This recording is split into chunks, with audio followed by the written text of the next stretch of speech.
Buenas tardes a todos nuevamente. Les damos la bienvenida a esta conferencia titulada Ciencia, Universidad y Sociedad en Latinoamérica, que organizan en conjunto la FES Cuautitlán a través de la Cátedra UNESCO, Universidad de Integración Regional y el Pacto de América Latina por una Educación con Calidad Humana. Me permito presentar a las autoridades que hoy nos acompañan. Se encuentra con nosotros el maestro Jorge Alfredo Cuéllar Ordaz, director de la FES Cuautitlán. Bienvenido, maestro. El doctor José Francisco Motil Sosa, secretario general de la facultad. La doctora María Magdalena Zarraute Requesens, coordinadora del núcleo FES de la Cátedra UNESCO, Universidad e Integración Regional. El maestro Mario Díez de Bonilla, director general de PALEC. Y el maestro Alejandro Birt, secretario de Extensión Académica de la FES Cuautitlán. Sean todos ustedes bienvenidos. Quiero ahora darle el micrófono al maestro Mario Díez de Bonilla, quien en nombre de la doctora Verónica Adriana Palma Esteves, directora de PALEC Internacional, nos dirigirá unas palabras. Muchas gracias, licenciada Vanessa Fachín. Pues muy buenos días a todos, buenas tardes. Es para PALEC un placer estar con ustedes el día de hoy. A nombre de la doctora Adriana Palma Esteves, presidenta de PALEC Internacional, les doy la más cordial bienvenida. Le hubiera encantado estar, lamentablemente tuvo un contratiempo que no le permitió conectarse, pero bueno, en su nombre y representación, pues les damos la más cordial bienvenida a este webinar que tendremos el día de hoy, con este gran tema de ciencia, universidad y sociedad en Latinoamérica. Nuestro agradecimiento a la Universidad Nacional Autónoma de México, a la Facultad de Estudios Superiores de Cuautitlán, a Cátedra de UNESCO, Universidad de Integración Regional. De forma mucho más personal, un fuerte abrazo y un saludo cordial al maestro Alfredo Cuéllar, al doctor Francisco Montiel y a la doctora María Zarraute, quien también es compañera, ya lo decían, de PALEC Internacional. Bienvenidos a todos. Y sobre todo, pues permitirnos seguir sumando esfuerzos entre nuestras instituciones. Un saludo a nuestros grandes ponentes que hoy tendremos oportunidad y que ahorita tras bambalinas tuvimos la oportunidad de saludarnos y conocernos. Nuestro agradecimiento también a las personas que hoy se han inscrito a este evento y a los 17 países que hoy nos hacen el honor y el favor de acompañarnos y permitirnos seguir llevando pues estos temas de gran interés a todos ustedes. Así que pues gracias a la licenciada Vanessa Fachín. Qué mejor forma de iniciar esta semana, me parece, que con este webinar. Así que gracias a todos y disfrutemos de esta gran conferencia y bienvenidos a todos. Gracias a nombre de PALEC Internacional. Muchísimas gracias, maestro. A continuación, la doctora María Magdalena Zarraute Requesens nos dará un breve mensaje. Muchísimas gracias, Vane. Realmente para mí es un honor poder acompañar este panel de lujo de hoy. A los ponentes, tanto el doctor David como al doctor Peniche, como al doctor Prudencio, además de la moderación que lleva el doctor Montiel.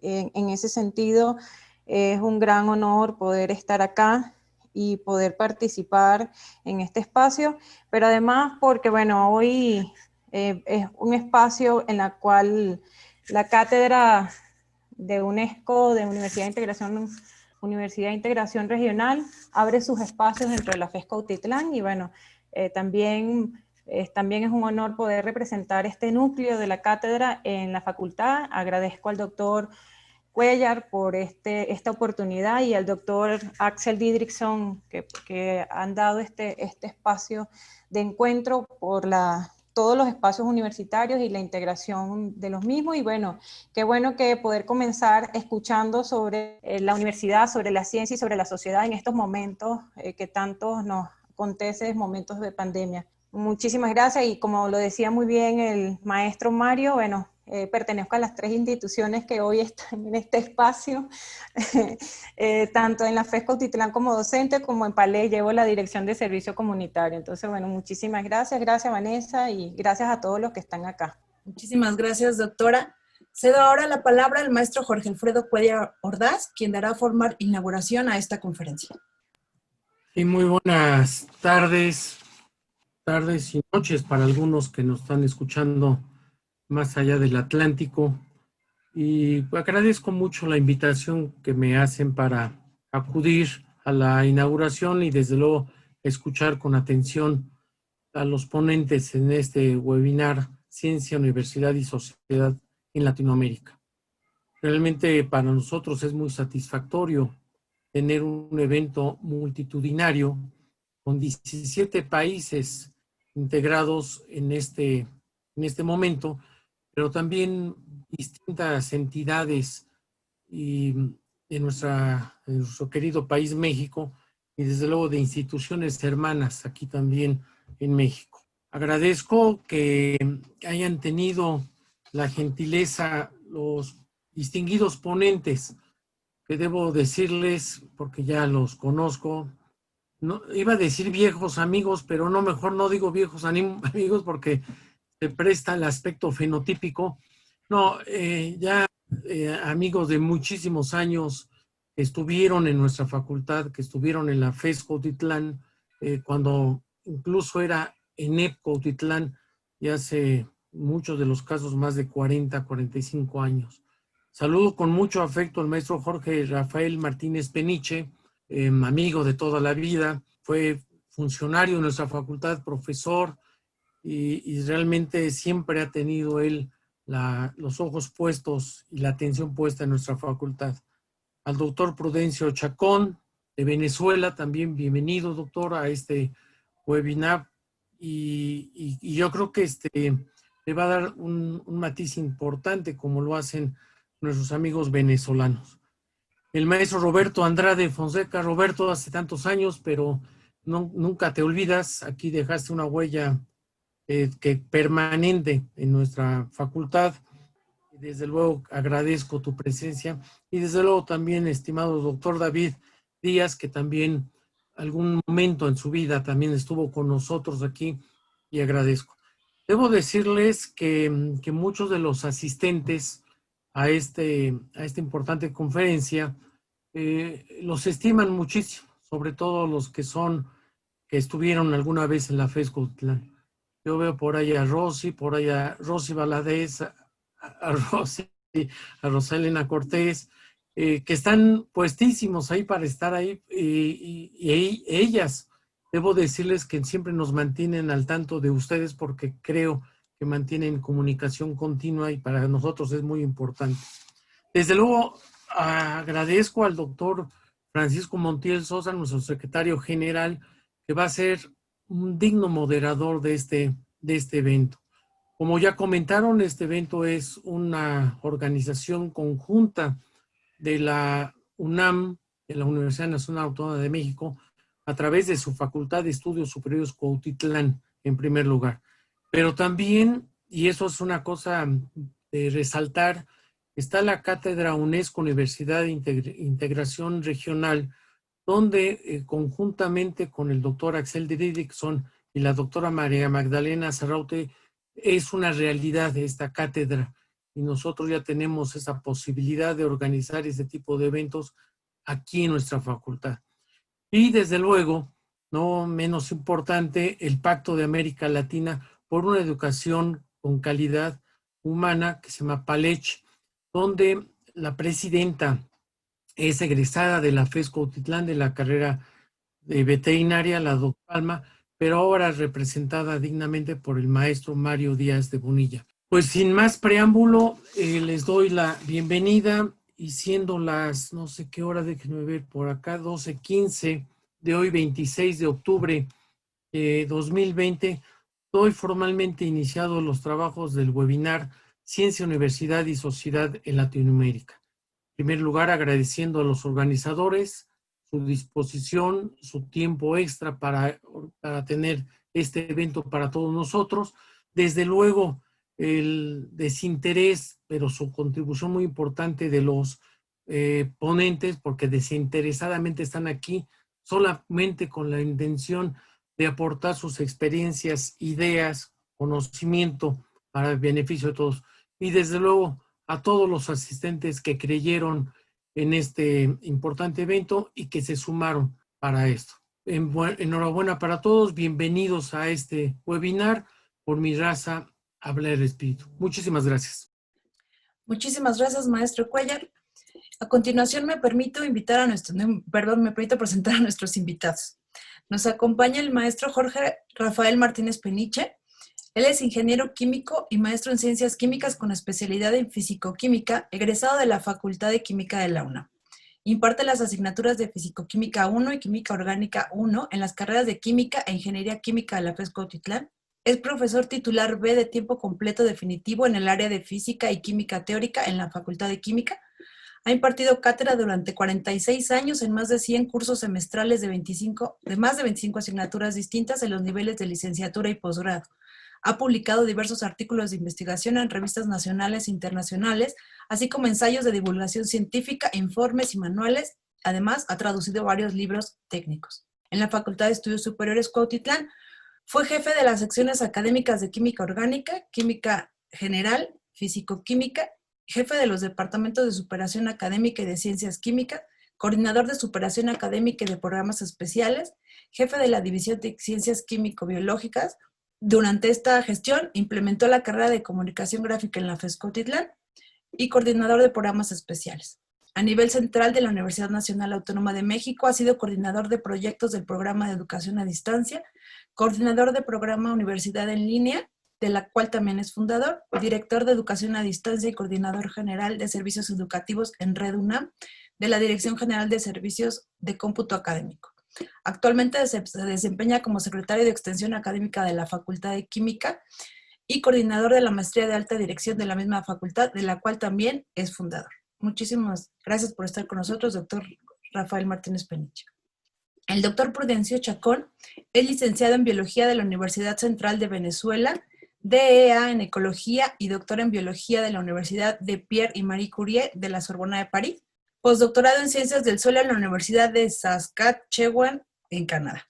En la Universidad Nacional Experimental Simón Rodríguez es profesor titular jubilado, cofundador de la Estación Experimental La Iguana, creador del Laboratorio de Suelo en esa estación y del Laboratorio de Biogeoquímica del Instituto de Estudios Científicos y Tecnológicos en Caracas.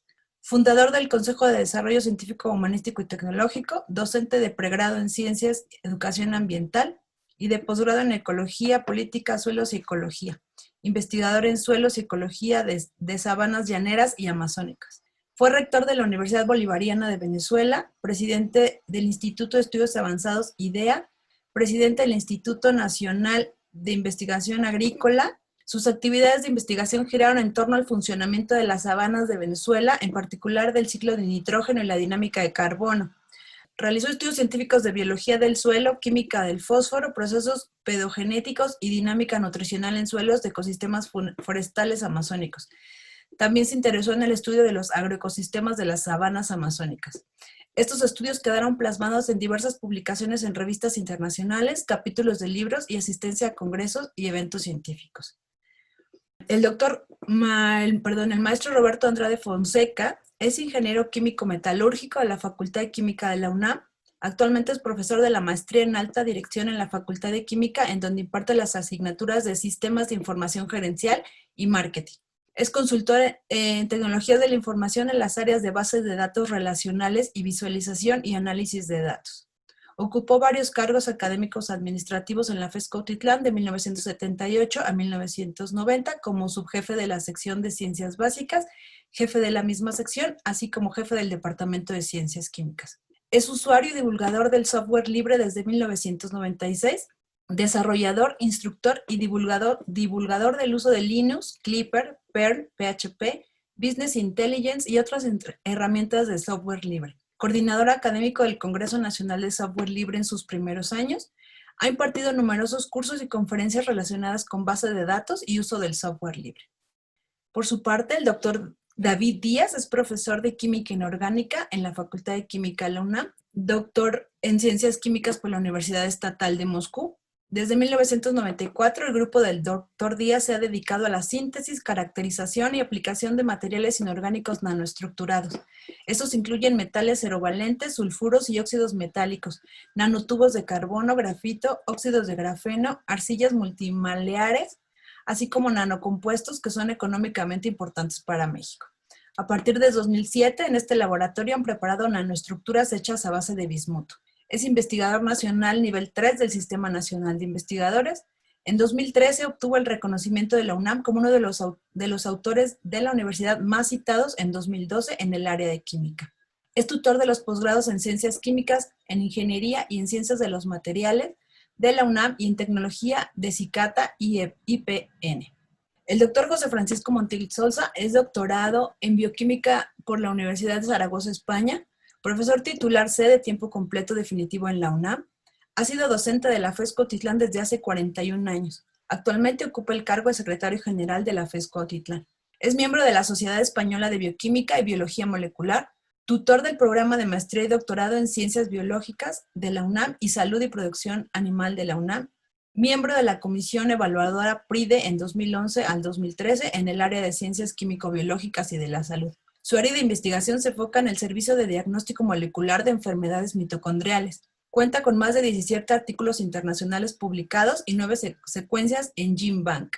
Tiene 12 artículos de divulgación, 49 trabajos presentados en congresos nacionales e internacionales, 11 eventos académicos organizados e impartidos y 45 conferencias también impartidas en diversos congresos. Cedo ahora la palabra al doctor Montiel, quien será el moderador de esta conferencia. Claro que sí, licenciada Vanessa Joachín, muchas gracias. Bueno, nuevamente saludando a todos los asistentes. Un placer tenerlos desde la FES Cuautitlán, de la Universidad Nacional Autónoma de México, a todos los que nos escuchan de los 17, 18 países con Italia, que se sumó en la parte final. Y bueno, pues vamos a estar, para mí es un lujo estar con amigos en esta reunión, con amigos que nos tocó prácticamente ver el inicio de nuestra querida ENEP Cuautitlán, en nuestra hoy Facultad de Estudios Superiores Cuautitlán. Un gusto también pues saludar al buen amigo Jorge, el maestro Jorge Martínez Penicha, al maestro Roberto Andrade, al doctor David Díaz, y obviamente darle la cordial bienvenida al doctor Prudencio Chacón desde Venezuela, que su perspectiva será de gran utilidad para la temática de este webinar, pues Ciencia, Universidad y Sociedad en Latinoamérica, ¿no? En ese sentido, pues los países que principalmente nos acompañan el día de hoy, por los asistentes inscritos, pues corresponden a Latinoamérica. Además, obvio, tenemos presencia de España y de Italia. Entonces va a ser una charla muy interesante. Básicamente vamos a tener tres sesiones de preguntas con nuestros cuatro ponentes, con nuestros 4 panelistas, y giraremos primero para analizar pues qué sucede actualmente con el tema de la pandemia, ¿no? De hecho, pues hemos visto que estamos viviendo una situación única, una situación que pues el doctor Enrique Dussel decía hace tiempo que pues efectivamente esto que estamos viviendo es inédito para la especie humana. Pues obviamente la humanidad ha sufrido pandemias en diferentes momentos, unas muy dramáticas para lo que es la vida de muchos seres humanos, pero nunca en la vida, nunca había ocurrido una pandemia que simultáneamente afectara prácticamente a todo el mundo, prácticamente todo el planeta. Estamos viviendo estos momentos complicados que en un inicio tal vez creíamos que íbamos a salir pronto del problema del estar todos trabajando desde casa, y hemos visto que esto se prolonga, ¿no? Recientemente visualizamos que Europa pues ha declarado Francia estado de emergencia, lo mismo que España. Básicamente están ya en el tema de su segunda ola de infección. Estados Unidos ya lo ha tenido, y bueno, pues aquí estamos en Latinoamérica también padeciendo de este problema del virus SARS-CoV-2, que nos tiene pues obviamente esperando a todos a que pues la ciencia, que obviamente de eso toca el tema de hoy, la ciencia al fin logre diseñar la vacuna que pues al menos nos permitirá tener un poco más de oportunidad para retornar a la actividad presencial, ¿no? A mí no me gusta señalar esto de la nueva normalidad. Entonces la idea es que pues platiquemos qué ha ocurrido, ¿no? Yo para dar la palabra a nuestro primer participante de hoy, pues diría que pues recientemente se ha comentado y que prácticamente la humanidad, aparte de esto de ser una crisis sanitaria, una crisis de la salud, pues tenemos una segunda crisis que es la parte económica, ¿no? Que obviamente la economía mundial está sufriendo fuertes golpes a todos los indicadores macroeconómicos. Y obviamente a lo que nos toca, pues al estar hablando de la universidad, al estar hablando de la enseñanza, es que pues la ONU lo ha dicho también, básicamente la UNESCO, que pues obviamente también esto es una crisis educativa. que incluso si esto lo dijeron hace pues alrededor de un mes, que si esto se seguía prolongando a seguir trabajando en modo virtual, esto se convertía en una crisis educativa para la actual generación. Eso, bueno, son palabras de la Organización Nacional, de la Organización de las Naciones Unidas, y pues con ese contexto quisiera pedirle, en primer lugar, al maestro Roberto Andrade, pues él que pues se dedica a la enseñanza de la química, ahora nos ha comentado que está en la maestría de alta dirección, pues ¿qué ocurre en el tema de estas disciplinas en este momento de pandemia? También el que todos hemos pasado a utilizar las tecnologías de la información, ¿no? Muchos de nosotros pues carecíamos de la habilidad y la experiencia para utilizar las famosas TICs, algunos otros no.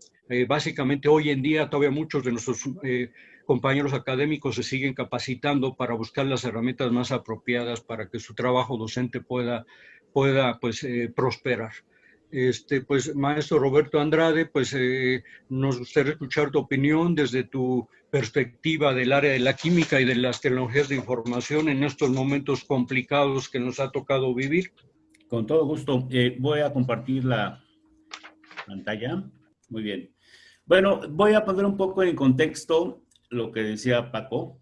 Sí vivimos una pandemia, pero tenemos la fortuna de estar en el siglo XXI. A diferencia de las pandemias que han sucedido en siglos anteriores, que parece que hay un ciclo de 100 años, y esto no se ha visto, la razón no se ha estudiado el porqué, puede ser simplemente coincidencia. Ahora estamos en una situación privilegiada. Nunca en la historia de la humanidad habíamos tenido tantos avances en tantas áreas. Uno de ellos en particular, el de la salud. La diferencia entre lo que sucedía hace un siglo y este año es abismal.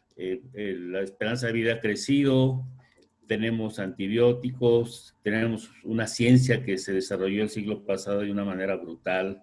Pasamos de la mecánica clásica a la relativista y a la cuántica. Tenemos computadoras personales, tenemos una conectividad en muchos sentidos que nunca se había tenido. Entonces la pandemia nos agarra en una situación muy, muy diferente. Lo primero, y lo decía Paco, es que este mismo avance es el que ha propiciado que la pandemia se haya difundido tan rápidamente. O sea, le estamos prestando nuestros aviones, nuestros barcos, nuestra gente que viaja al virus para que se propague a zonas que hace un siglo era imposible que lo hiciera. O sea, el virus está contando con esta tecnología para lograr su objetivo final, que no es otro más que reproducirse como todo ser viviente, y lo está logrando de una manera espectacular. Y nosotros estamos contendiendo con eso. Y ha sido muy interesante esta batalla, porque más que tener elementos nuevos para combatirlo, para luchar contra él, más bien nos hemos dado cuenta de que hay mejores maneras o maneras nuevas para contender, y esto es a través del concepto de innovación, que simplemente es ejecutar procesos de manera diferente para resolver problemas, es que eso sí pueden ser totalmente novedosos. Y en esta época contamos con el papel de la tecnología que nos ayuda a que esta innovación sea más efectiva. Y esta innovación, desde hace, ¿qué será?, 20, 40 años, ya tiene como aliado a las tecnologías de la información a través de la digitalización de muchos procesos que nos han llevado a que las nuevas juventudes nazcan en un mundo que nosotros hace 50 años no hubiéramos pensado y tal vez solamente soñar en algunos cuentos de ciencia ficción. Esta digitalización no solamente implica que nuestros libros, apuntes, enseñanza sea de manera electrónica, implica muchas cosas más. Implica que pasemos de procesos eminentemente analógicos a procesos digitales, que aprovechemos todos estos recursos para almacenar nuestros datos en la nube tener ciudades conectadas entre sí internamente a través del Internet de las Cosas, que tengamos estos medios de enseñanza a distancia. Yo platicaba con Jorge y otros maestros hace unas semanas de lo complicado que era el siglo pasado, tener aquellas aulas con unos equipos costosos y pesados para conectarnos entre 2, 3 facultades en todo México, que era mucha tecnología y mucho precio, y ahora prácticamente cualquier alumno con una computadora y una cuenta de internet lo puede hacer sin mayor dificultad. Que estemos trabajando incluso desde casa y no solamente haciendo movimiento de documentos, sino hay ingenieros que están diseñando páginas web, que están administrando servidores, que están haciendo investigación a través de la computadora. Repito, gracias sobre todo a que en la nube ya se encuentra mucha de esta tecnología disponible para que la gente la accese prácticamente desde cualquier lugar y a través de computadoras y hasta de celulares. Tenemos el marketing digital, que nos ayuda a que no tengamos que salir a comprar en auto al supermercado, sino que nos llegue a casa, que elijamos productos también por este medio. Tenemos bases de datos para que la gente siga trabajando en juzgados, por ejemplo. Tenemos algo que nos trae con muchos problemas, que son los algoritmos que definen parte de lo que vemos en Facebook, en Twitter, e incluso está afectando la manera en que está decidiendo por quién votar. Los medios por los cuales vemos películas o escuchamos música, y que además con prácticas no tan leales nos obligan a escuchar otras cosas que seguramente no hubiéramos seleccionado o encontrado nosotros. Es decir, estamos en una época muy diferente a la del siglo pasado. Y esto también está pasando en la ciencia. Aquí les presento, por ejemplo, que la Academia Nacional de Ciencias de Estados Unidos está hablando de un evento de química y ciencias. Esto es un programa de 2008, en donde ya se ve esta liga entre ciencia y la ciencia de datos, que es uno de los pilares ahora de las tecnologías de la investigación, en donde se ven ponencias como que hace 2 años todavía parecería que no son necesarias, pero las son completamente, como qué es la ciencia de datos, qué puede hacer la ciencia de datos para mí, la ciencia de datos en la industria, descubriendo los recursos de los datos, cómo la ciencia de datos puede usar para ganar información o nuevos hallazgos en el conocimiento, cuáles son las barreras que tenemos que eliminar. O sea, la ciencia está empezando apenas a explotar todo este gran potencial de la ciencia de datos. Y un ejemplo que encontré, y aquí estoy con bioquímicos, espero no aburrirlos o decir alguna barrabasada. Por ejemplo, los laboratorios de Pfizer y BioNTech, a través de nanopartículas, encontraron una manera de inmovilizar o de afectar estas como espigas o agujas que tiene el virus, que es lo que hace que se pegue a alguna parte de las células y entre para replicarse.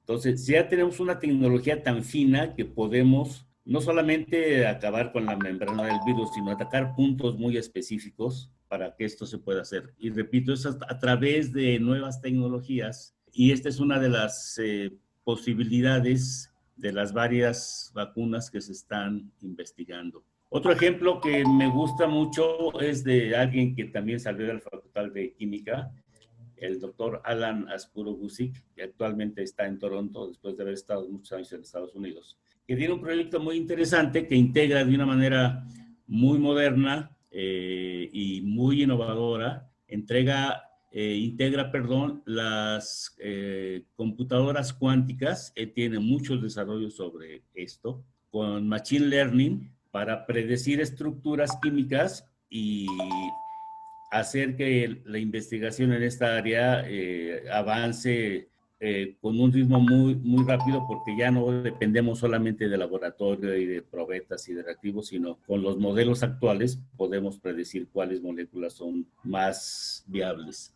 Y otra cosa que tiene que ver con lo que oían en la semblanza que hicieron sobre mí, él parte de sus conocimientos los comparte a través de herramientas de software libre. Él tiene un sitio en GitHub. GitHub es una plataforma para compartir código, en donde uno puede bajar parte del código que él libera para que la gente lo conozca, lo use y lo mejore, y lo regrese a la comunidad para seguir avanzando en esta integración entre ciencia general y ciencia de datos. Bueno, lo dejo aquí por esta primera parte. Seguiremos hablando de esto en mi próxima intervención. Gracias.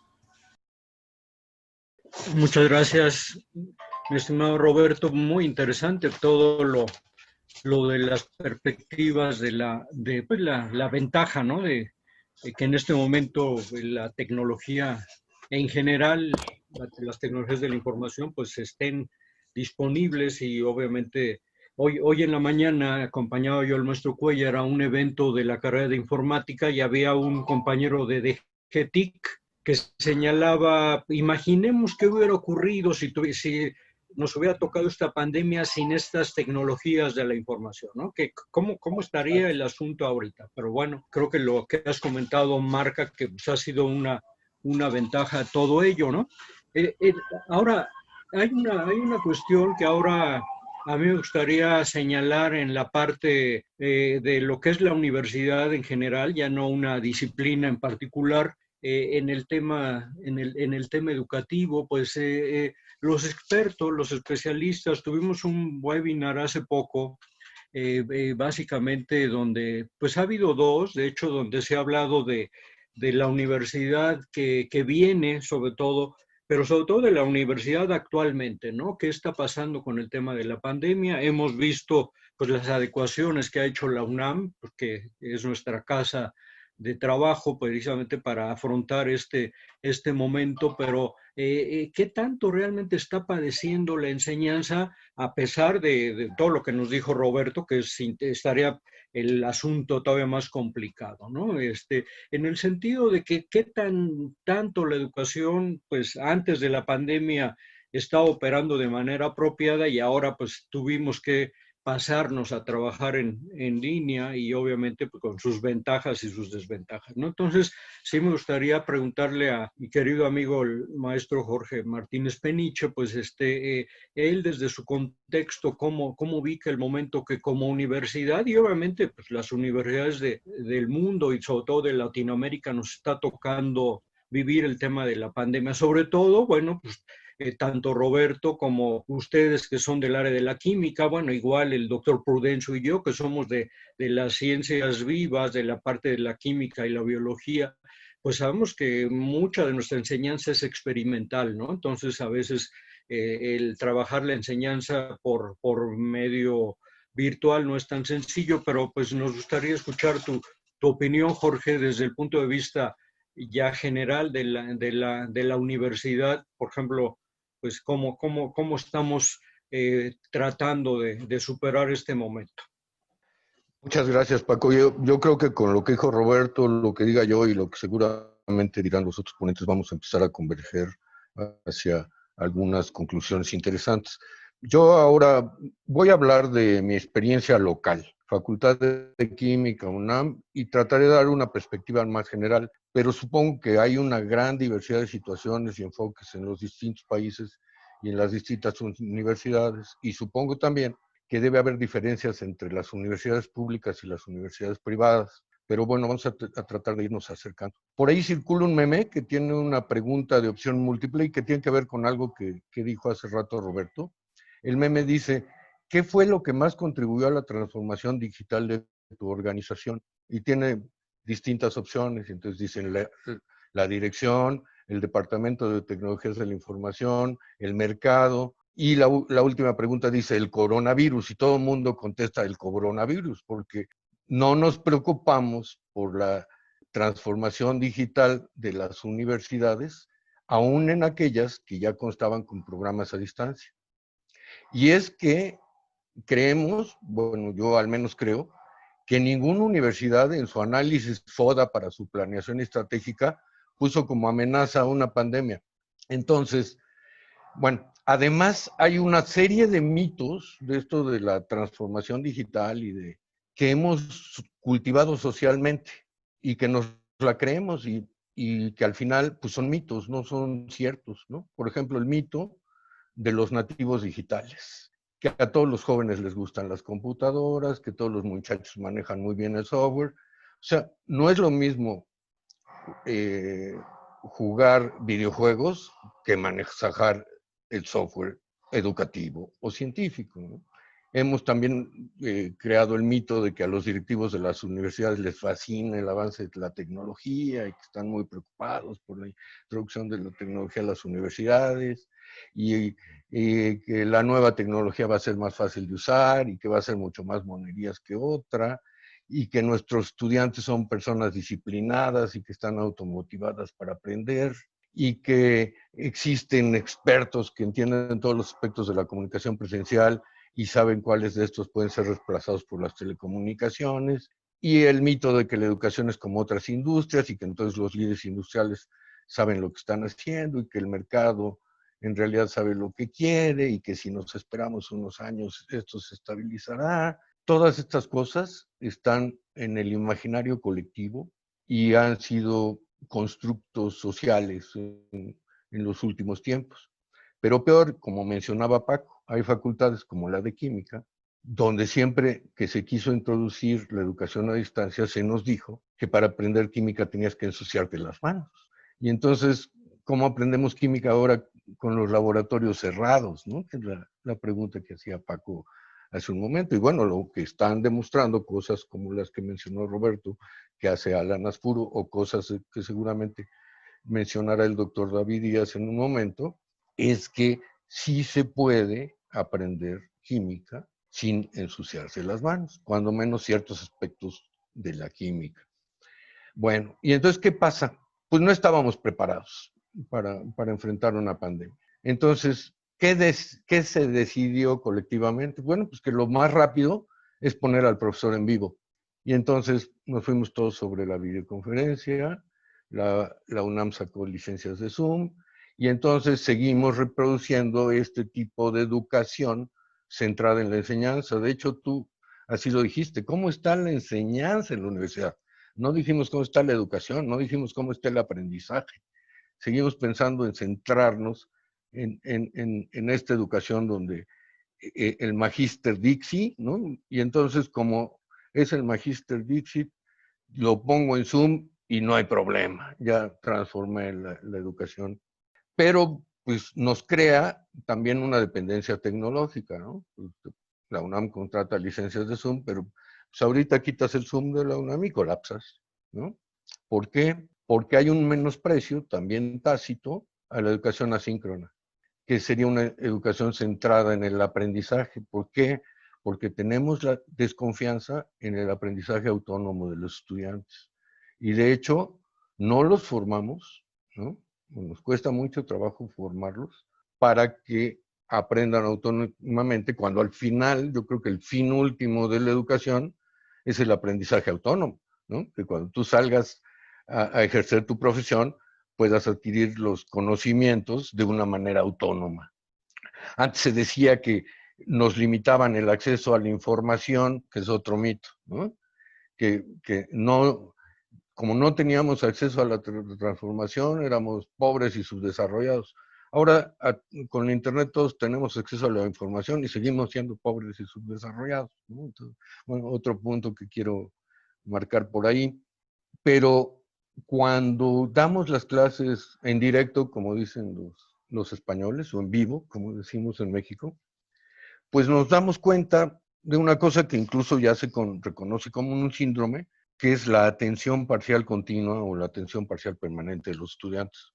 Entonces, todos los jóvenes ahora, y no es multitarea, es diferente a hacer una multitarea, ellos tienen atención parcial permanente. Nos atienden un poquito, pero consultan su WhatsApp o entran a a navegar a Internet. Y eso sucede en vivo, imagínense lo que sucede a distancia cuando a muchos de ellos ni siquiera los estamos viendo porque tienen las cámaras apagadas, los micrófonos. Y además, otra cosa, aunque en la UNAM ha habido grandes esfuerzos, se remontan por lo menos a 25 años, nunca desarrollamos nuestros propios software para la educación. Ahora que Roberto mencionaba Leonas Puru, hace 25 años, con Carlos Amador, que ahora es director de la facultad, impulsaron un programa que se llamaba EROS, Educación Remota Operada por Software, hace 25 años, usando puro software libre. Cuando yo estuve en la Dirección General de Servicios Cómputo Académico, impulsamos el programa de CERUNAM, Servicios Educativos en la Red UNAM. Cuando estuve en la Coordinación de Universidad Abierta de Educación a Distancia, impulsamos el etiquetado de objetos de aprendizaje. De hecho, desde hace 15 años yo tengo el 10% de los derechos de desarrollo de un software para la gestión de aprendizaje, un LMS que hicimos con la Facultad de Ingeniería y que nunca se usó en la UNAM, y ahí está perdido en el espacio, ¿no? Es software gratuito, ¿no? Y esto que nos lleva, que tampoco hay continuidad en los proyectos. Cambia la dirección y cambia todo. Cambia la dirección, hay un nuevo genio que tiene la solución a todos los problemas, y entonces todo cambia y no se da seguimiento a proyectos buenos o malos, pero que pudieron ahora ser relevantes para las circunstancias que estamos viviendo. ¿Y qué más pasa? Pues en el fondo, que no hay cambios significativos en el proceso de enseñanza-aprendizaje, ni en las formas de enseñar, ni en las maneras de aprender. Que existen problemas de acceso tanto a los estudiantes para muchos profesores, mala conectividad, falta de equipo, falta de acceso al software, que muchos servicios educativos aquí en nuestra universidad no están en línea. Por ejemplo, los procedimientos de graduación. Y tenemos un rezago tremendo en la graduación de nuestros estudiantes este año, ¿no? Otra cosa, que es esto de los mitos que se hablan todo el tiempo, las oficinas sin papel, porque todo va a ser digital. Sí, pero todo el mundo en la universidad quiere firmas autógrafas. Desconfiamos de todo. Entonces, ¿cuáles son las buenas noticias, al menos vistos desde la perspectiva nuestra de la Universidad Nacional Autónoma de México? Pues que ya teníamos avanzados muchos aspectos accesorios a esto, ¿no? Teníamos cuentas de correo electrónico institucionales para maestros y alumnos. Teníamos inscripciones en línea. Teníamos exámenes departamentales en línea. Firmamos desde hace mucho las actas de examen con firmas digitales. Tenemos acceso, aquí me acuerdo mucho de Rosy Valadez y me mando un abrazo afectuoso, de acceso a revistas digitales, a libros digitales en texto completo, acceso a software comercial a precios académicos, baratos a través de la universidad, acceso a software de distribución libre, servidores completos dedicados a la enseñanza, acceso a la red desde los campos, desde los campi de la universidad, la famosa RIU, y más algunas cosas que la pandemia ha hecho surgir ahora, como algo que ya mencionaba, la compra de licencias de software, ¿no? Por ejemplo, para videoconferencias generales, para todo el personal académico, para videoconferencias, el acceso al Zoom o al Webex, ¿no? Y para propósitos generales, acceso ilimitado para todos, al menos alumnos, profesores de la Facultad de Química, a todas las herramientas de la suite de Google, ¿no?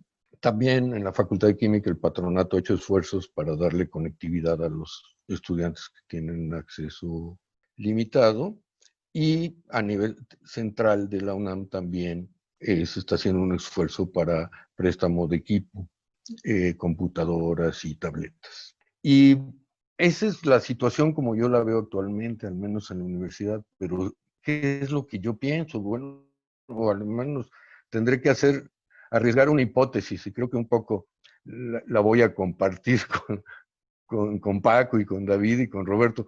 Parece que estamos esperando que dialécticamente se dé el salto de la cantidad a la calidad, pero que en el fondo no estamos, la operación nos mata, estamos enredados en la operación y tenemos poco tiempo para reflexionar sobre lo que estamos haciendo. En mi caso particular, yo considero que la solución va, y seguramente luego lo platicaremos pensando un poco en el futuro, con que debemos hacer una mezcla adecuada entre lo que es sincrónico, o sea, las clases por videoconferencia, y lo que es asincrónico. Y que muchos de los aspectos de la educación desde el punto de vista del aprendizaje tendrán mejores resultados a través de tecnologías asincrónicas que a través de tecnologías sincrónicas. Pero pues eso lo dejo para la discusión posterior, ¿no? Yo en particular uso el Moodle, que es de distribución libre, como una herramienta de gestión de aprendizaje. El Zoom para la comunicación sincrónica, o sea, las clases normales y la tutoría. Y listas de distribución y foros de discusión para la comunicación asincrónica, ¿no? Y bueno, ya entendí que era otra de mis preocupaciones. Yo decía, en otro momento habría que analizar otros fines de la universidad, pero veo que viene, ¿no? ¿Qué pasa? Entendí que David tocará algunos aspectos, qué pasa con la investigación, y supongo que en el curso de la plática también estaremos analizando qué pasa con el compromiso social de las universidades de extender con la mayor amplitud posible los beneficios de la cultura. Y bueno, pues ahí le paro, y creo que ya hay con lo que dijo Roberto y esto, creo que hay suficiente material para que nos tiren a matar, ¿no? Con las preguntas y los cuestionamientos. Muchas gracias, Paco.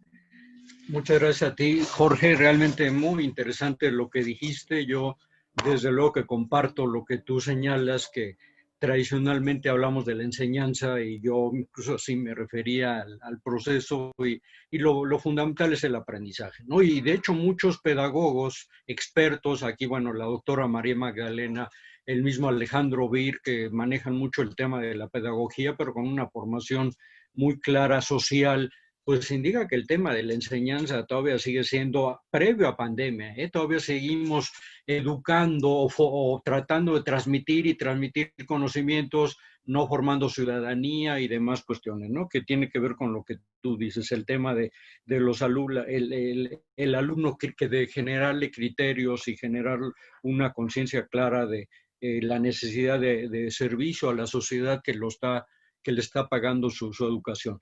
Pues vamos a pasar ahora, pues obviamente a pedirle a nuestro amigo David, pues obviamente el que se dedica de lleno prácticamente a la investigación, su carrera la ha dedicado pues prácticamente a la investigación desde que regresó de la Lomonosov de Moscú.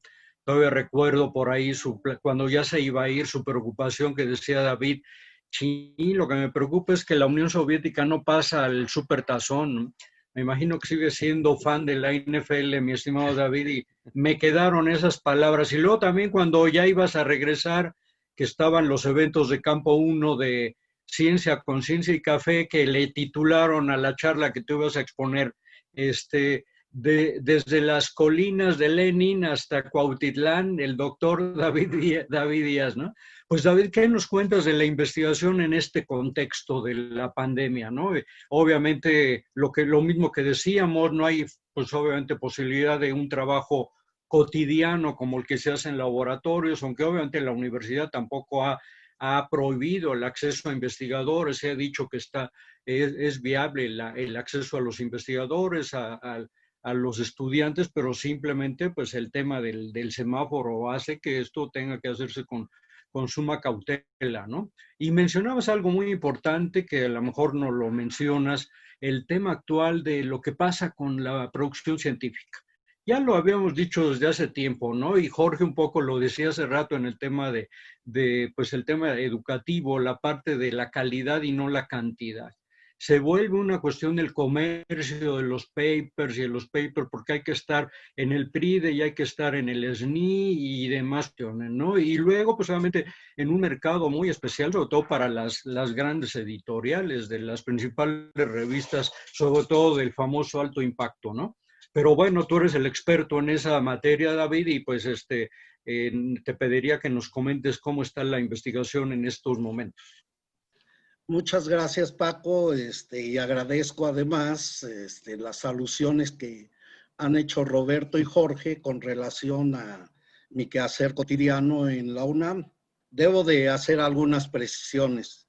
Trabajo para una facultad, entonces las actividades esenciales de un profesor de facultad son, en primer lugar, la enseñanza en los niveles de licenciatura y posgrado. Consecuentemente, estoy muy ligado a lo que mencionaron Jorge y Roberto, con los cuales tengo grandes coincidencias, aunque algunas precisiones. La otra, a diferencia de el personal adscrito a los centros y a los institutos de investigación, bueno, tenemos la obligación de dar clases, pero además competir con ellos, lo cual además me encanta porque pues nosotros tenemos una realidad, una ventaja que hay para nosotros.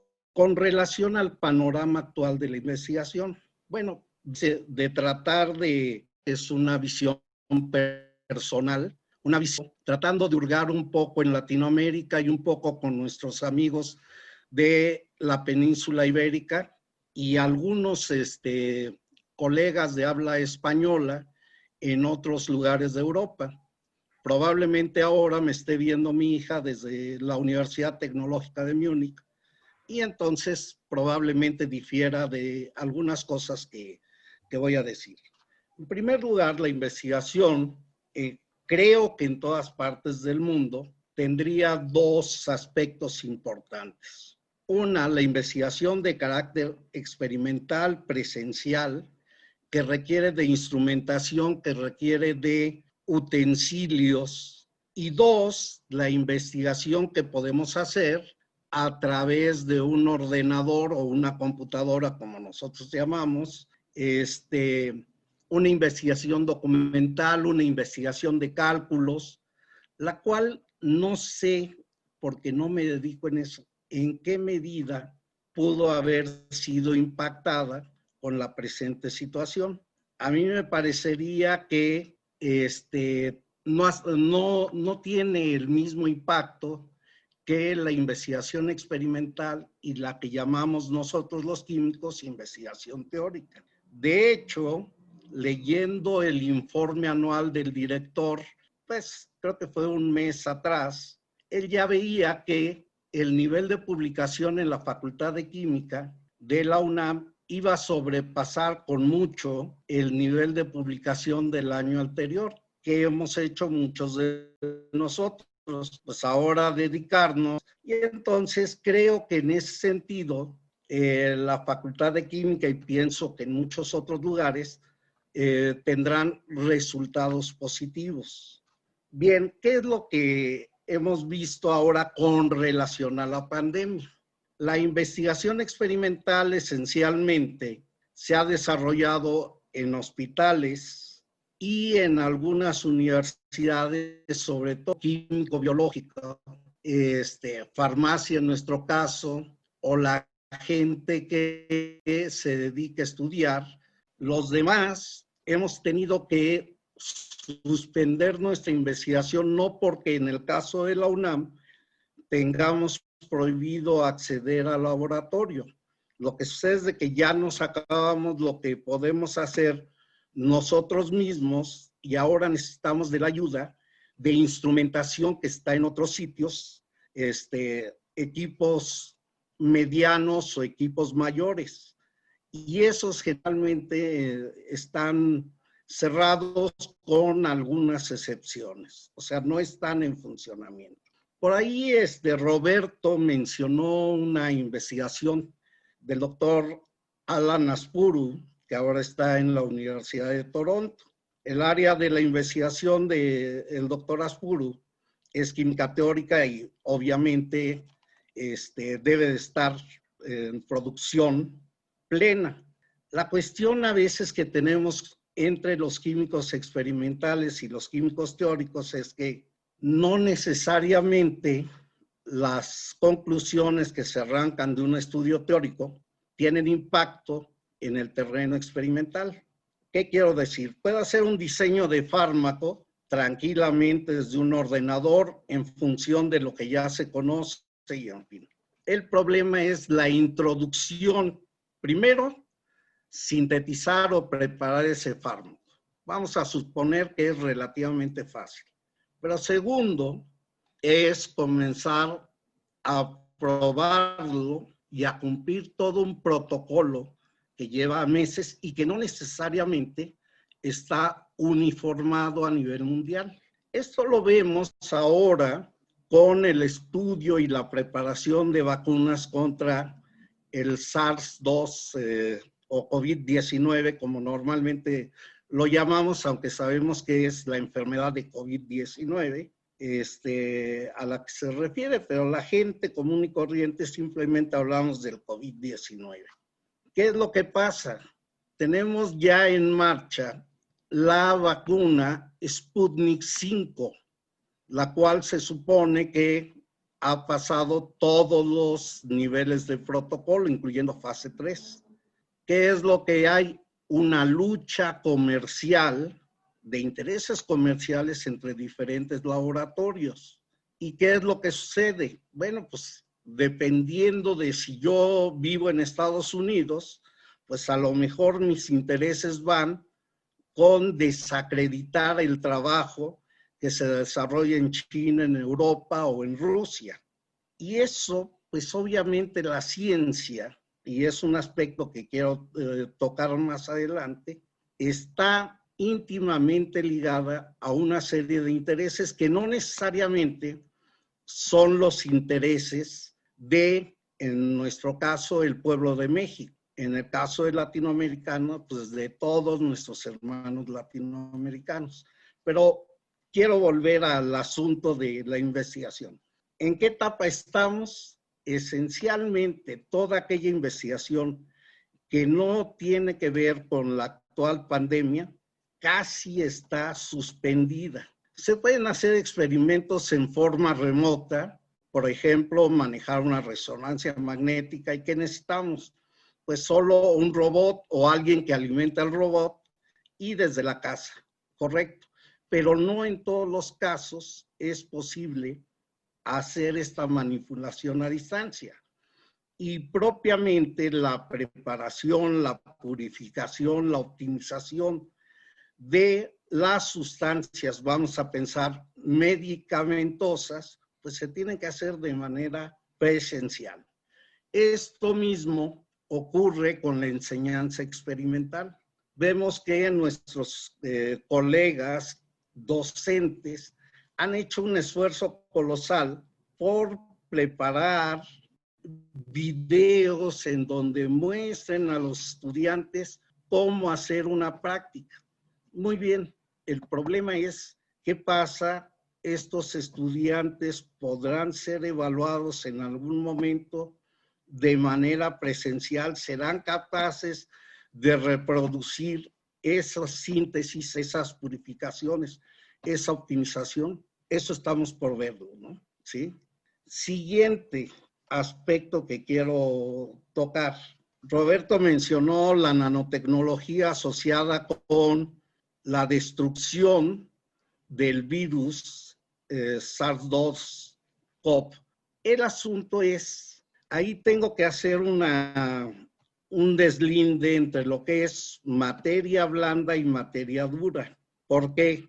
Por materia blanda vamos a pensar, ¿no?, lo que llaman nanopartículas de proteínas, ahora están de moda, pero materia dura son las nanopartículas hechas a base de materiales inorgánicos. Desde la computadora o desde nuestras cabezas se ve muy fácil cómo destruir este tipo de virus. Bueno, pues eso no es secreto. Sabemos que este virus es muy sensible a temperaturas altas, que se solubiliza parte de su capa entérica con agua y jabón o con etanol. ¿Sí? Eso todo el mundo lo sabemos. Que es posible efectuar reacciones de oxidación-reducción utilizando agentes derivados del cloro. Hay gente que es enemiga del cloro y dice que no, ¿no? Claro que hemos escuchado tonterías como la de Trump de que hay que tomar derivados de cloro y al otro día tendremos los hospitales llenos, ¿no?, de intoxicados, pero es otro tema. El asunto es qué se puede hacer desde diferentes campos. Obviamente la lucha heroica que han desempeñado todo el personal médico que está en primera línea y que tenemos que aprovechar esa experiencia de primera mano, todos los que estamos en universidades, en fin, ¿para qué? Para mejorar los antivirales y para entender propiamente el funcionamiento de las vacunas. ¿Qué podemos hacer los que nos dedicamos a estudiar nanopartículas de materia dura? Simplemente mejorar todos los procesos preventivos, es decir, integrar a las mascarillas verdaderas nanopartículas, no necesariamente de oro o plata, sino pueden ser de diferentes óxidos con carácter básico. Podemos integrar también a nuestras ropas, a la ropa de hospital, a las cortinas, en fin, nanopartículas de ese estilo, pero también podemos hacer superficies capaces de limpiarse por sí misma en un tiempo razonable para evitar que los virus, las bacterias, los hongos sobrevivan una cantidad de tiempo suficiente para infectar a mucha gente. Bien, quiero también tocar un aspecto que Paco me hizo favor de introducir en mi participación, que es el aspecto de las publicaciones científicas. Todo mundo, creo que estando en universidades, hemos tenido la oportunidad de consultar sitios de internet que nos proveen de manera gratuita artículos científicos o libros. Esto en particular ha sido originado desde una parte de una república de la ex Unión Soviética por una heroica y joven científica que ha sostenido una lucha feroz contra las editoriales que publican el material científico. Todo el mundo creo que sabemos de alguno de estos sitios y en fin, y creo que se consulta en casi todo el mundo. Al menos mi hija en Múnich frecuentemente, o sea, y eso que estamos hablando de una universidad rica, de una región rica en Alemania, frecuentemente tienen que consultar estos sitios. Ni duda cabe de que todos los negocios que se manejan vía internet, pues van en expansión y viento en popa. El asunto es, recientemente apareció un artículo que trata este tema y que nos dice, te voy a cobrar 3 veces por lo mismo al cliente. ¿Qué quiere decir? Bueno, cuando nosotros tenemos un material que consideramos suficiente para publicar, buscamos un aparador lo más atractivo posible. ¿Qué quiere decir? Una revista especializada con revisión estricta. Entonces, bueno, en el área de química, American Chemical Society, Springer, Berger, la Royal Chemical Society, son estas casas editoriales las que proveen buenos aparadores. Macmillan en el caso de Nature, en fin, pues olvídenlo. ¿Qué es lo que buscamos en Latinoamérica? Al menos en el gremio químico. Lo que buscamos es que no nos cobren por publicar. Pero hay áreas como en la física o a veces en el área médica que esto es común, hay que pagar para publicar, sobre todo en las revistas de mayor impacto.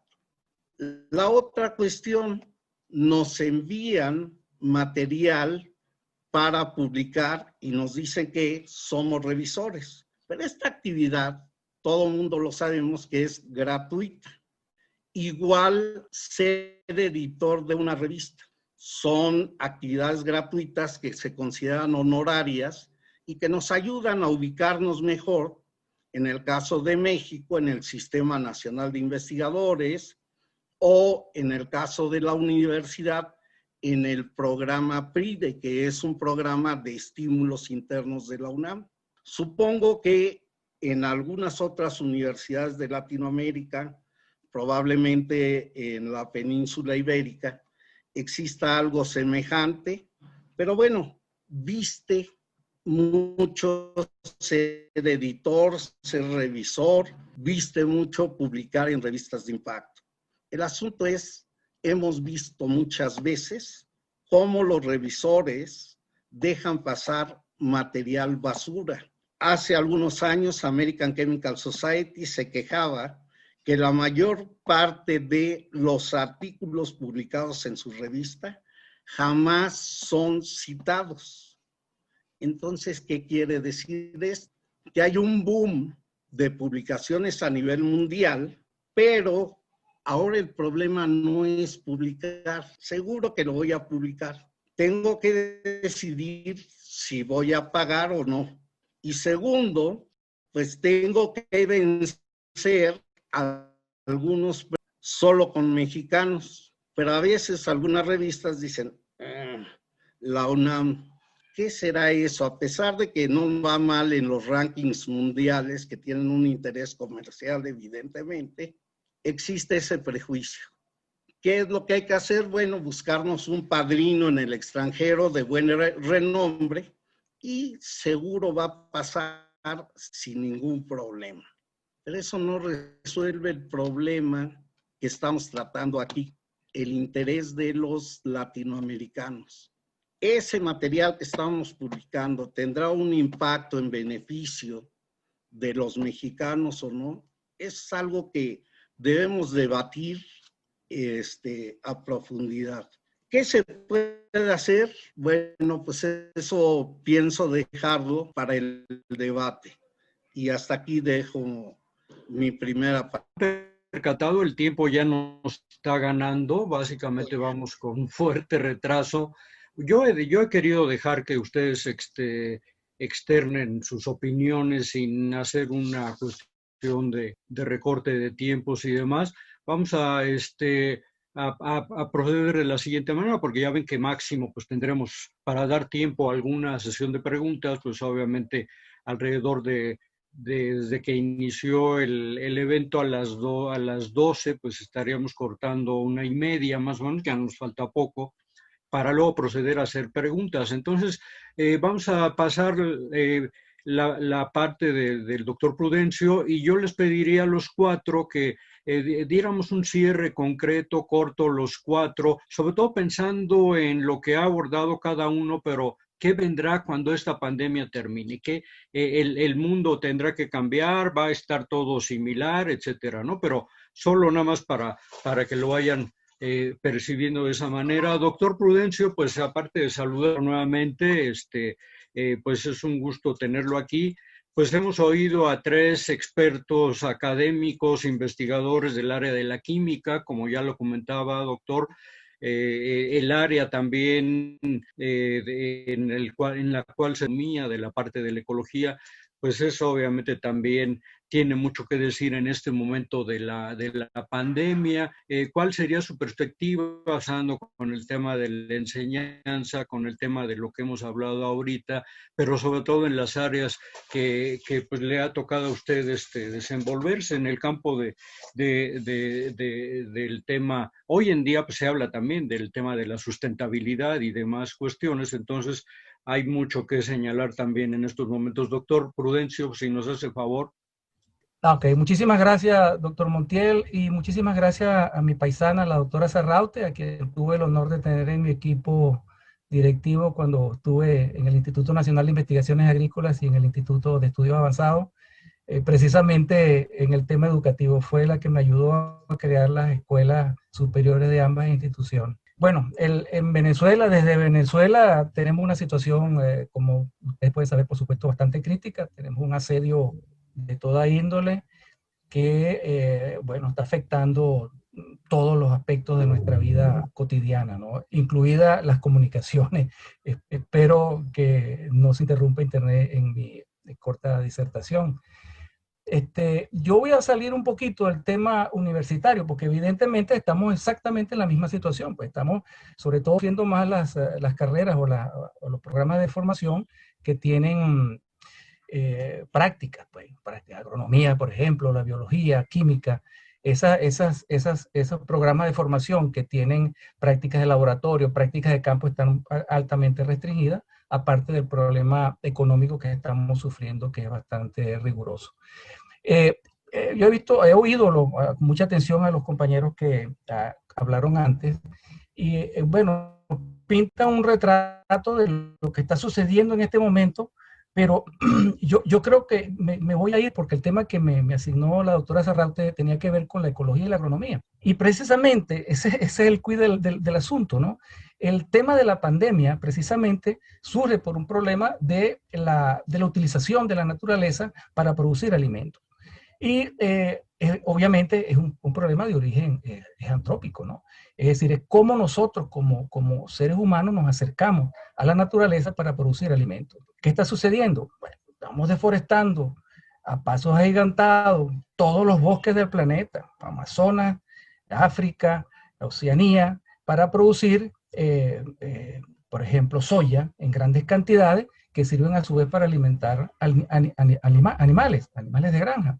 Estamos produciendo, deforestando enormes superficies para producir palma aceitera, maíz, caña de azúcar para producir etanol, que es para continuar emitiendo CO2 al ambiente, y toda esta circunstancia del uso agronómico de la naturaleza, que tiene también un componente humano que no debemos descartar, pues es la forma también como se explota a los productores, a los obreros, a los empleados de esas grandes corporaciones que están produciendo alimentos de forma masiva, sacándolos de sus sitios de vida natural, quitándoles su cultura, convirtiéndolos en el mejor de los casos incluso en proletarios del campo, pero en el peor de los casos yéndose a las grandes ciudades a incrementar la pobreza urbana pues, que existen actualmente en nuestros países, especialmente en Latinoamérica.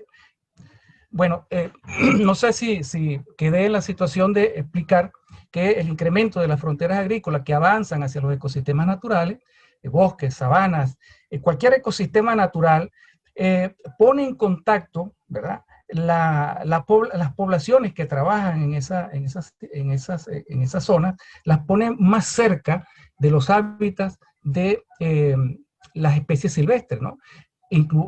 Elimina la biodiversidad o reduce la biodiversidad que ejerce un cierto control buffer sobre estas enfermedades que en el caso de la que nos ocupa, que es la COVID-19, proviene pues, de un virus que está asentado en los murciélagos, que luego pasan a un animal silvestre y después de una serie de mutaciones, logra pasar a los humanos y los humanos pues comienza lo que ya todos conocemos. Entonces, ¿eso por qué sucede? Bueno, porque tenemos enormes granjas de animales domésticos, porcinos, cerdos, aves, cantidades enormes de ganado en grandes superficies, que son el escalón ideal para que todas esas enfermedades que son de carácter zoonótico, es decir, que pasan de los animales a los humanos, pues pasen mucho más fácilmente y se originen esa enorme cantidad de enfermedades. Ahora, esto no es nuevo, solamente que ahora tiene una magnitud mucho mayor. Pero no es nuevo. Ya desde hace 10 años, alguien aquí en Latinoamérica, de una facultad de veterinaria, creo que de Colombia, hace 10 años ya anunciaba la probabilidad de una pandemia de esta naturaleza. ¿Por qué? Porque ya habíamos tenido, por ejemplo, el ébola, ¿verdad?, que estuvo muy circunscrita al África. Tuvimos Zika, que lo tuvimos nosotros. Tuvimos gripe aviar, gripe porcina, el virus del Nilo, el Nipah. Todo eso son enfermedades de origen de tipo zoonótica y que proviene precisamente por la forma como el hombre como especie, se ha acercado a la naturaleza. O sea, Nosotros tenemos ya la huella humana, la huella ecológica que ha impreso el hombre en la tierra, ya ocupa 2 o 3 veces. Necesitamos 2 o 3 tierras para poder vivir como estamos viviendo. Entonces, no podemos sorprendernos de lo que está pasando. Y desafortunadamente nos consiguió la pandemia también en medio de un problema global de tipo económico, el cambio climático global, que ha estado cada vez más intenso. Las grandes potencias no asumen compromisos reales, eficientes, de impacto para reducir este problema, ¿no? Entonces, el tema de la pandemia que está impactando en las universidades es apenas un solo pequeño detalle de lo que puede ocurrir en todo el mundo. Ahora, como el doctor Montiel dice que adelantemos un poco, probablemente no vamos a tener más oportunidad de hablar. Yo les digo a ustedes, compañeros universitarios, todos, ¿quiénes son los responsables, verdad? De que ¿quiénes manejan esas grandes unidades de producción? ¿Quiénes son? ¿Quiénes hicieron la investigación que permite que la famosa revolución verde entrecomillada, de las cuales México tiene un representante muy interesante en el CIMI, por cierto, ¿quiénes son esos que están ahí? ¿Quiénes son los que han hecho la investigación? ¿Quiénes son los que han promovido las innovaciones para producir mejores biocidas, más eficientes biocidas o más eficaces biocidas? Los transgénicos, las formas de mecanización agrícola, la forma de trabajar la tierra, la forma de expandir estos monocultivos. ¿Quiénes han sido? ¿De dónde ha salido todo ese conocimiento? Bueno, tenemos que decir que fundamentalmente han salido de nuestras universidades. Nosotros, los biólogos, los que hemos participado en las universidades, sabemos que nos han formado para un tipo de uso de la tierra, uso de los ecosistemas que nos ha llevado a este despeñadero en el cual estamos viviendo. Entonces, ese es el gran reto de nuestras universidades. ¿Qué podemos hacer ahora para nosotros poder cambiar ese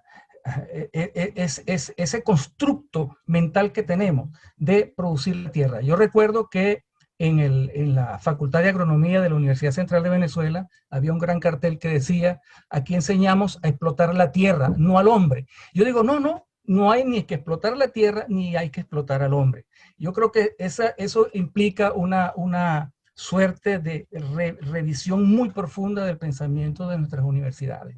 Porque fíjense ustedes, otro tema. Este problema de la producción de alimentos, que tiene que ver desde el punto de vista capitalista, que es el ver con un modelo civilizatorio. Es decir, el alimento es un commodity, es un bien que se vende, se transa en los mercados internacionales y en los mercados nacionales. Es decir, el alimento no es un servicio para la población, para que la población coma. No, es una cosa que yo vendo para obtener beneficio, para lucrar estas empresas del mundo, que las bolsas agrícolas en particular, cómo se mueven los precios dependiendo de cómo avanza, se retiene el coronavirus en algún sitio, avanza en otro, es decir, se consigue una vacuna. Esos precios empiezan a modificarse en las bolsas de valores agrícolas en vista de esta situación pandémica.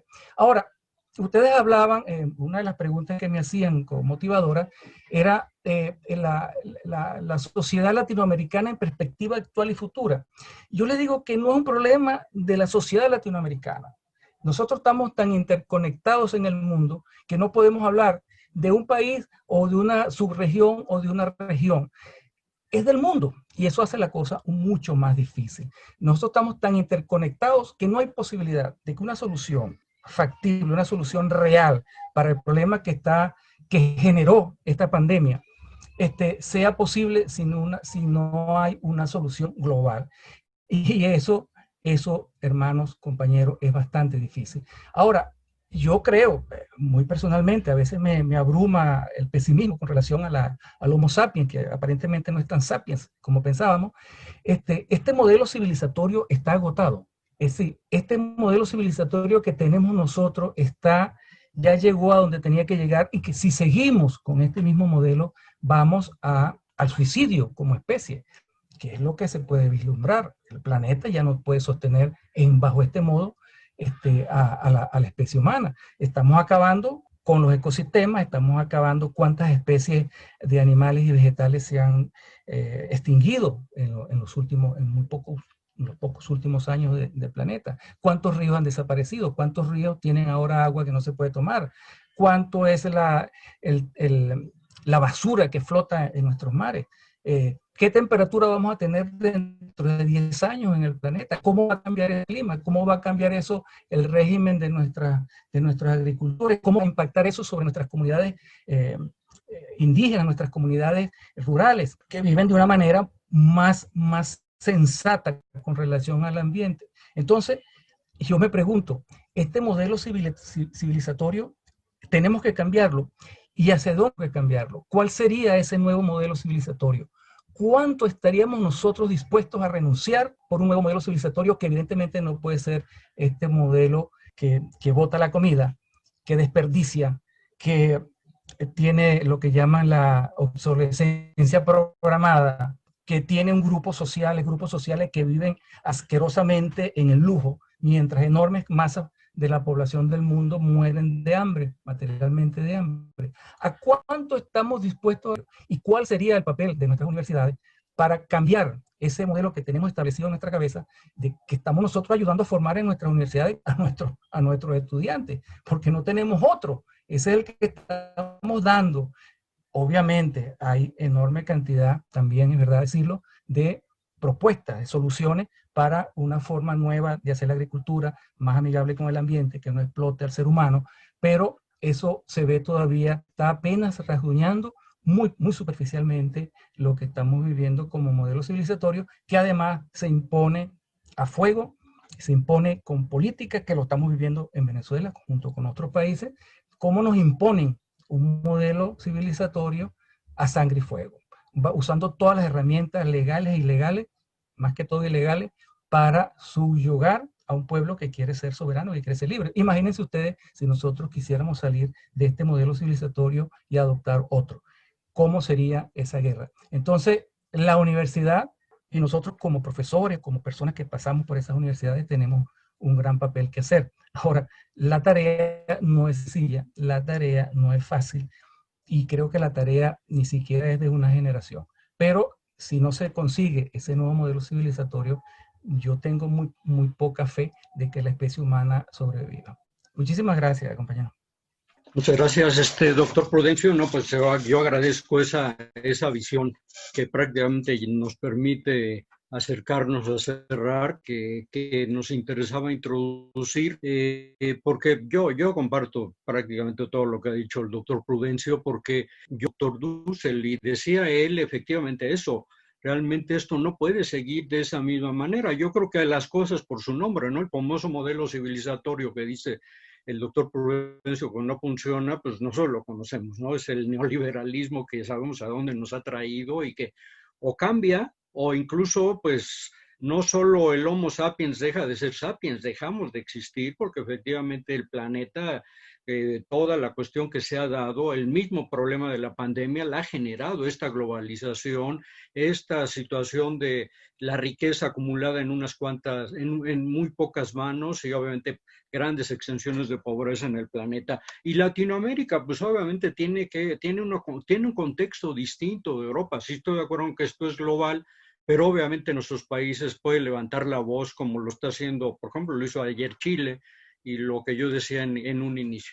Sobre todo para esta parte de cierre de que, miren, en realidad yo he escuchado, me han mandado WhatsApp de varios compañeros que la participación de cada uno de ustedes amerita un webinar propio, porque cada uno de ustedes es experto en la temática que han abordado y lamentablemente el tiempo nos restringe, ¿no? Entonces, pues creo que no va a ser esta la única ocasión, nos vamos a volver a ver sin lugar a duda, pero sí me gustaría pedirle para esta parte de cierre, con todo lo que hemos escuchado, pedirle a mi estimado Jorge Martínez, que obviamente pues, nos dé su perspectiva de qué va a venir cuando en algún momento esta pandemia se termine, un poco asociado a lo que acaba de decir el doctor Prudencio Chacón de allá desde Venezuela.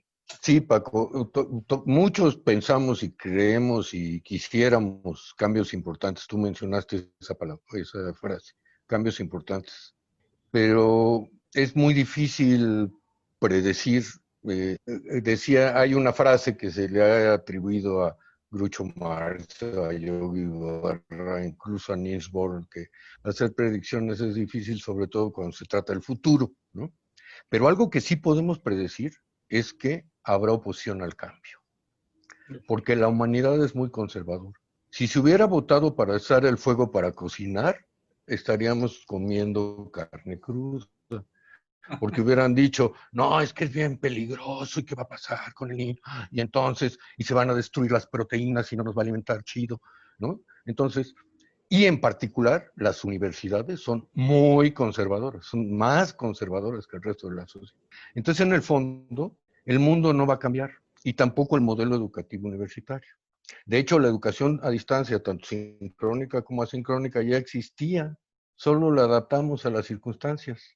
Hace poco tuve una plática con mi querido amigo Jorge Leiva, compañero de generación, y él decía, el mundo cambia a diario. Entonces, por otra parte, ¿no? En contradicción, el mundo cambia todos los días, y entonces debemos entender cuáles son las magnitudes de los cambios, cuáles podemos controlar y modificar, cuáles quedan fuera de nuestro alcance, oceánico, este tipo de cosas, en 3 niveles. Y entonces, eso es lo que tenemos que hacer, inventarlo. Entonces, empezar a pensar qué quisiera yo, o qué quisiéramos nosotros. Y, por ejemplo, en cosas simples, yo voy contra el mundo porque no me gusta llamarle virtual a esto, porque es algo muy real, ¿no? Si creemos que la educación que impartimos es virtual y no es real, pues estamos amolados. O hay que llamarle de otro modo, educación a distancia o no presencial, y también entender que la distancia puede ser espacial o temporal. Entonces yo quisiera pugnar en un principio por una educación de calidad que sea independiente de la distancia.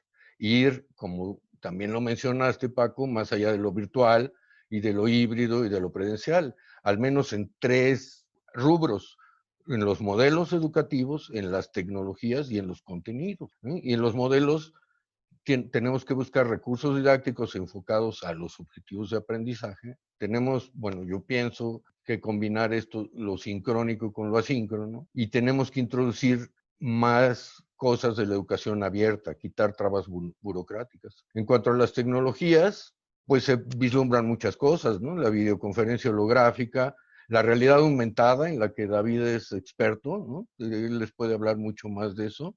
O la inmersión, la telepresencia, yo me imagino meterte en una planta química de realidad aumentada y manipular las válvulas, los controles y analizar los cambios y demás, ¿no? En cuanto a los contenidos, yo creo que es fundamental esto que ahora le llaman literacidad, ¿no? Que es leer y comprender lo que lees, o sea, las líneas. Leer entre líneas, pero también leer detrás de las líneas la intencionalidad, que eso es lo que luego no sabemos hacer. Y muy importante, construir una cultura científica, porque en nuestra sociedad la cultura es conocer a Shakespeare, saber de pintura, saber de música, no de cualquier música, de clásica, pero la ciencia no es cultura. Nadie considera cultura conocer las leyes de Newton o las leyes de la termodinámica o de virología o de epidemiología o de análisis clínicos o de cambio climático o de estadística. Entonces tenemos que empezar a buscar en la educación en ciencias los enfoques CTS, Ciencia, Tecnología y Sociedad, que te orientan más hacia el análisis de todas estas complejas relaciones que existen entre la producción del conocimiento, sus aplicaciones y su distribución entre la sociedad, ¿no?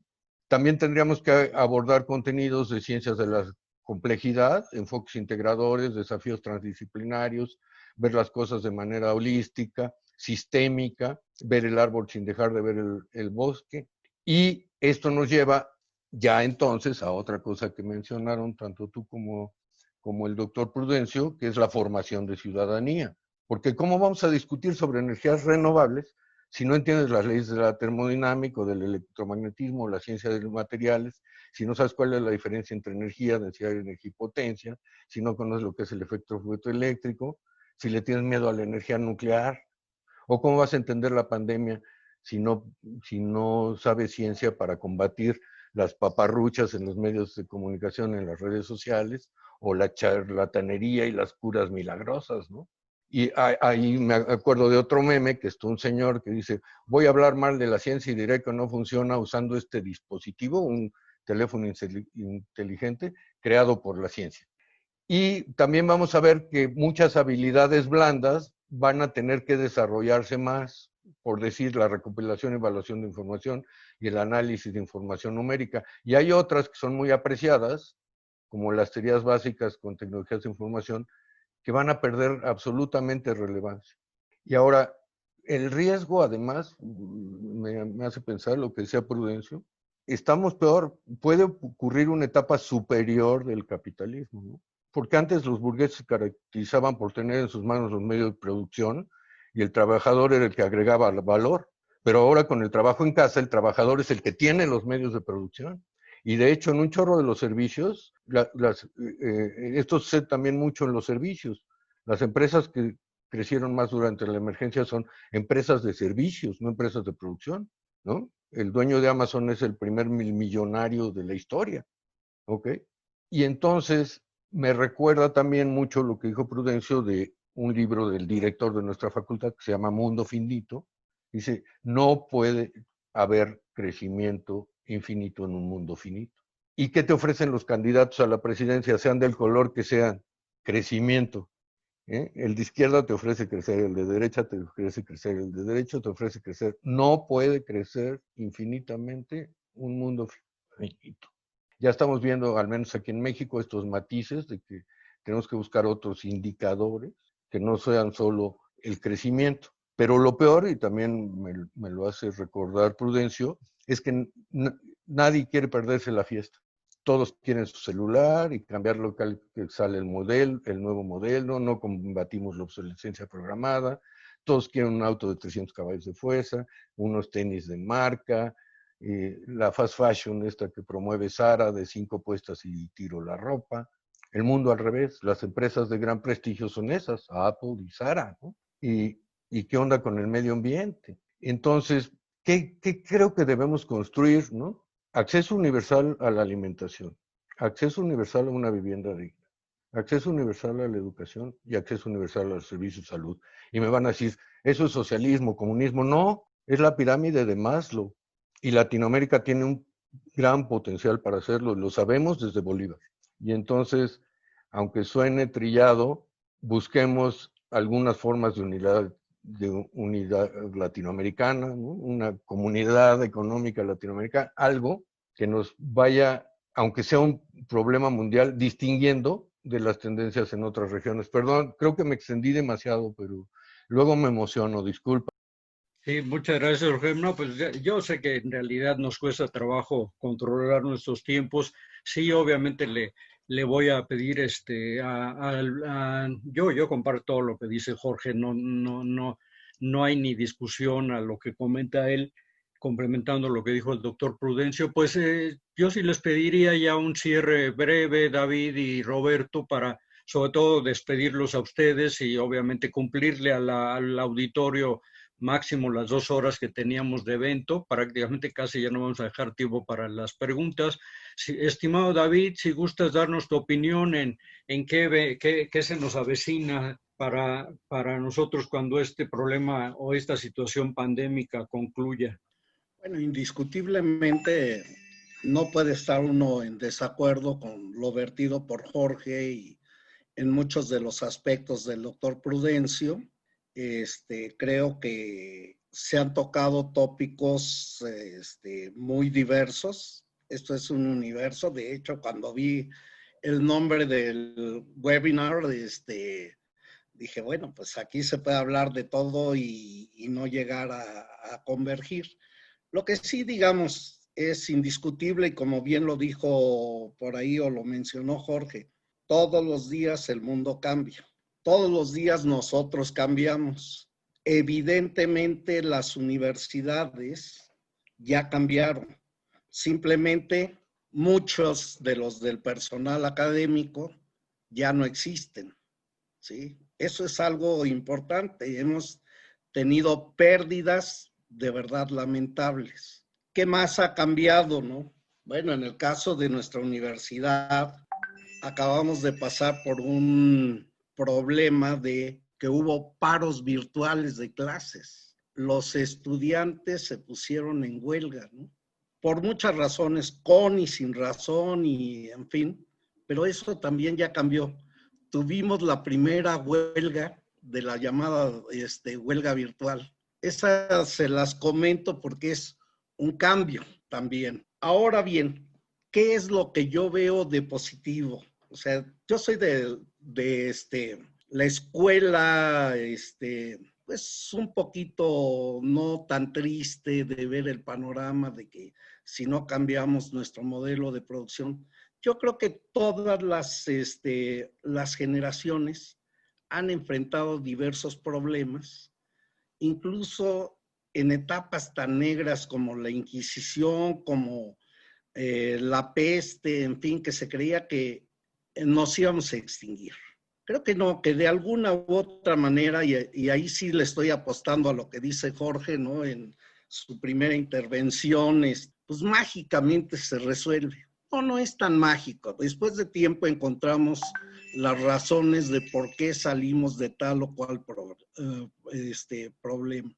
En ese sentido, creo que hemos aprendido, por lo menos de manera masiva, a utilizar medianamente un vehículo para comunicarnos a distancia, incluso con nuestros parientes o no. Actualmente mi vida se divide entre la Ciudad de México y Ciudad Juárez y El Paso, por cuestiones de familiares. Y bueno, pues tengo que estar pendiente del celular. Yo soy de los que me negaba a instalar WhatsApp, ¿sí? ¿Por qué? Porque me significaba pérdida de tiempo.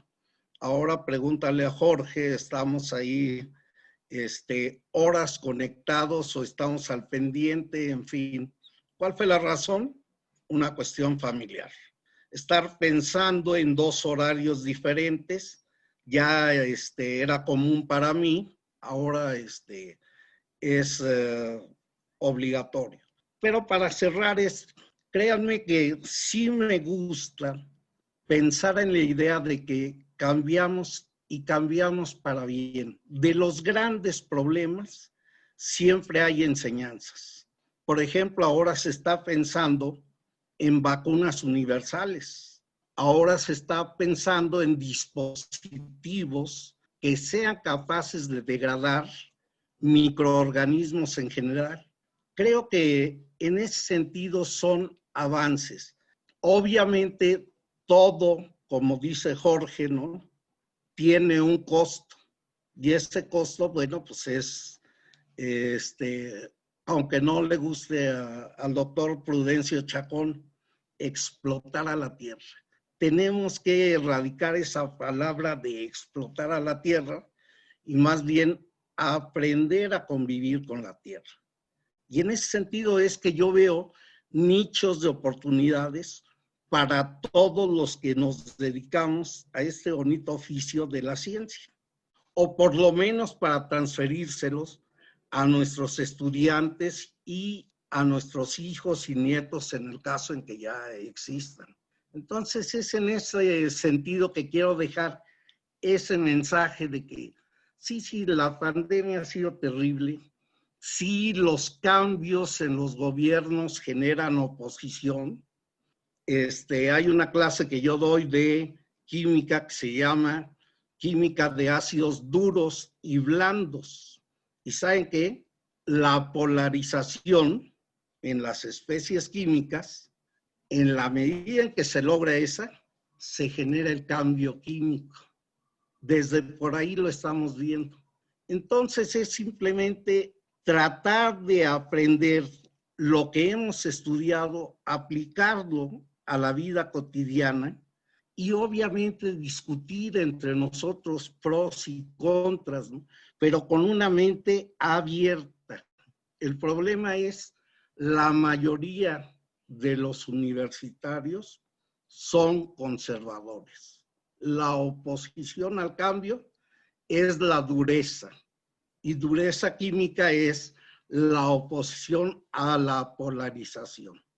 Ahí la dejo. Muchas gracias, David. Muy bien esta manera de hacer la analogía con la parte química. Pues le vamos a pedir a mi estimado Roberto, prácticamente cierras el ciclo de charlas. Roberto, pues tu visión también de qué nos tocará ver más adelante con todo lo que se ha comentado de manera muy interesante. Por favor, Roberto. Con todo gusto. Voy a cambiar un poco el tono, no el tema, sino el tono. Me hubiera gustado empezar porque como que voy a bajar el nivel de discusión hacia algo más puntual. Pero sí hay cosas que independientemente de la pandemia, yo igual que Jorge estoy convencido de que la pandemia no va a cambiar demasiadas cosas. No va a cambiar a la humanidad sobre todo. Nos va a acelerar algunas. Y esto es de lo que quisiera hablar.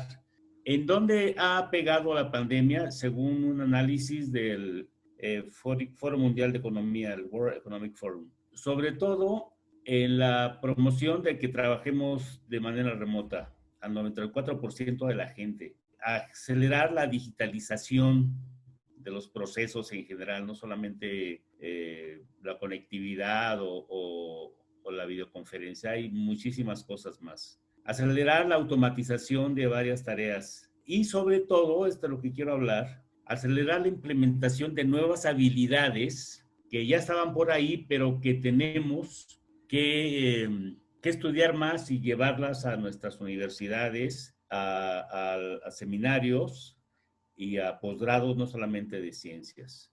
¿Qué tecnologías tenemos que adoptar?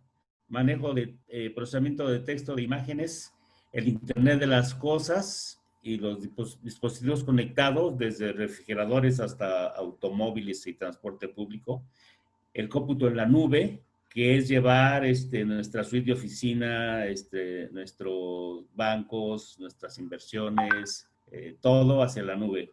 El comercio electrónico en todas sus variedades, una de ellas es obviamente el delivery, cuando compramos a través de aplicaciones comida, y sobre todo la inteligencia artificial que tiene mucha afectación en muchas áreas, más de las que incluso el ciudadano común lo sabe.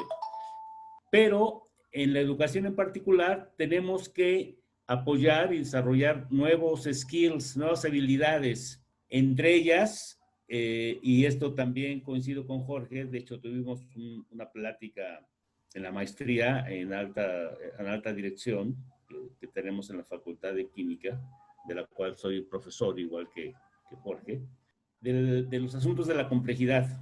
Y en particular, hay que hacer que nuestros estudiantes, nuestros egresados, aprendan a resolver problemas complejos, que implica mezclar conocimientos de varias áreas y sobre todo, siguiendo el tono del que hablaron los anteriores ponentes, la parte social, la parte humanista de la tecnología y de nuestra vida cotidiana. Hay que tener nuevos skills sobre pensamiento analítico y sobre todo innovación, el pensamiento crítico y el análisis, sobre todo visto desde mi área, desde el análisis de datos, la tecnología y conocimientos de programación, aunque sea mínimo. Es increíble que gente profesional no pueda manejar Excel más allá de una forma de tabular datos. Están desperdiciando una herramienta muy poderosa. El razonamiento, la resolución de problemas, la creatividad, la originalidad, la iniciativa, la inteligencia emocional que tiene que ver con los skills suaves, como les llaman. Va a haber un cambio que no tiene que ver con la pandemia necesariamente, sino más bien con la tecnología. Muchos trabajos que se venían desarrollando van a terminar y tenemos que crear nuevas carreras para los nuevos empleos que estamos generando.